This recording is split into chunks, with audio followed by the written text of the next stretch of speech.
Yes. Good morning, everybody. Good morning, everybody. It is a beautiful Wednesday in Durban. It's nice and cool today. Nice and cool. Very nice and cool today. But yet again, I'm here giving you your daily dose of the good news in as many ways as you can get it. How do you like that? More for your money. For those of you who don't know me, my name is Kwazi. I am a preacher, teacher, and life coach by profession, trade, and calling. I just wanted to share something with you today. Yesterday I was busy with a supervisor course that I do for general construction company, just in general supervision. But the course really focuses on the self, because at the end of the day, when you are elected to a position like supervisor, most people take it that when you supervise, we supervise jobs and tasks, and we forget that actually supervision means that you are a person with supervision. You see beyond the normal. You see beyond what other people will see. You are focused on the end result and not necessarily the tasks that make up the job, or the tasks that make up the required achievement.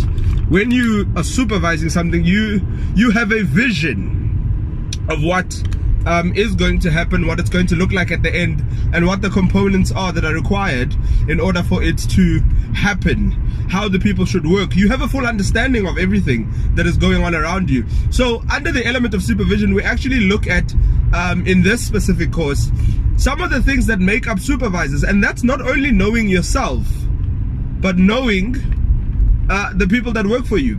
One of the things that we touched on is obviously the elements of self-esteem and how to identify low self-esteem. Low self-esteem, and that's what I want to talk about today. How to identify low self-esteem. And because just the other day I told you guys that I had already seen that that I had become a loser. And a loser is actually one of the identifiers one of the characteristics of somebody who has low self-esteem. It's not that they lose at everything, it's that they see themselves as a loser, and that if they fail at one thing, they failed at everything, and they are a failure. You know that when you are in the job, when you are in the task, and when you are busy doing something and trying to accomplish a goal, sometimes things don't go right. And the way in which we react to those things not going right is very important, because that will give the determiner, or that will give the identifier of where your self-esteem is at. If you fail at something, how do you see yourself? Now there are three of these characteristics that you may find. The first one is obviously the loser. And one of the main characteristics of the loser is that not only do they feel like a loser when they fail, but they aren't actually to accomplish the task without anybody's help. This is the person who's always asking for help, always asking for advice, always asking for this, and is never sure when something is done right. They never have 100% certain that I can do this, and when I've done it, it's right. They always have to say, please check my work. Please check my why, because in their mind, they don't know what it is like anymore to win. So they are a loser. They consult about everything. They consult about, they're always asking for advice. It's always, their answer is never right, because in their mind, they've already understood themselves as a loser. That is the first identifier. The second identifier for low self-esteem is the imposter. Now, this one is really, I think, a little more difficult to identify, because not all of us will notice that about each other. But have you ever felt in any moment in time, when you were something, or you achieved something, or you got something, that in that moment you felt, I didn't deserve this. I didn't deserve this. And you told yourself that because you felt as if you had received unmerited favor. You are an imposter. And what you've received is not necessarily yours to have. So even though you have been given this beautiful position, you have been updated, you have been upgraded, you have been moved from one level of grace to the other, you still feel like an imposter. You feel like you shouldn't be there. You feel like you took it by force and by coup, and therefore you are constantly trying to defend your position for something that you have earned, something that you are deserving of. And sometimes we even do that in our own relationships. In our own relationships with the people that we love. We feel that we don't deserve the love that we've got, and we become imposters in our own life situations, our own relationships. And it's so difficult because when you are an imposter, you are constantly having to defend yourself and the position that you have. And therefore, some of the main characteristics of an imposter is lies. Oh, they lie. They lie about everything. They can never give you a straight answer because they're constantly trying to defend why they are there. Because they feel that they don't deserve this. And as much as the job is good, and as much as the presentation was great, and as much as the idea and the concept worked well, and as much as the job could even be finished and done excellently, and the person still wouldn't feel good about it. And there's nothing you can make or say to them because in their mind, they believe they're an imposter. And that is a sign of low, very low self-esteem. The last one of the three is the rebel.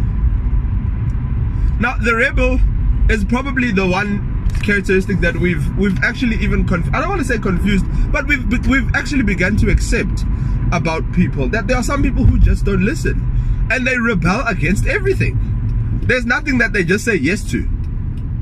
And it is because of their low self-esteem that they are such difficult people. It is not because the task wasn't done well. It is not because they are unable to achieve the desired requirements. It is not because they can't do the presentation. It is about the fact that they do not respect authority and they don't want to be governed. Because if anybody is above them, then they are not great. Do you understand that the person who has a rebel self-esteem characteristic cannot appreciate another person? He cannot identify other people's good, because if they are good, then he is bad. Imagine that. Imagine living your life like, imagine living your life not able to say, hey, you know what, Jerry, you did well. And not feeling bad because Jerry did well, that means you did horrible. No, Jerry did well, I also did good. That person can't say that. If Jerry does well, it means I am horrible. That's what it always means for him. He is always in competition. The rebel is in competition with everybody. He rebels against everything. Why? Because his priority is himself, and he feels that he is not being prioritized all the time. His self-esteem issues go all the way down to self-worth. And he rebels because he feels he's not worthy. He feels he's not worthy, who or she feels, and they will fight with you about everything because for them it's about possession. It's about feeling as if somebody can only appreciate them. If you look at them, you can't look at me. You can't say Jerry did good and I did good. It's either Jerry did good or I didn't, and I didn't. We can't both have done good. I need to be better than someone. Can you hear the language of the rebel? The language of the imposter will be a little bit different, but you will find that the imposter will say, oh, okay, I did well, but they didn't notice. They didn't notice the mistakes I made on the presentation. I got away with it. Can you hear that? They're always looking at what they got away with. Therefore, for them, they'll always omit information. They'll always say things incompletely. They'll give you facts. But because they're always trying to hide something, they're an imposter.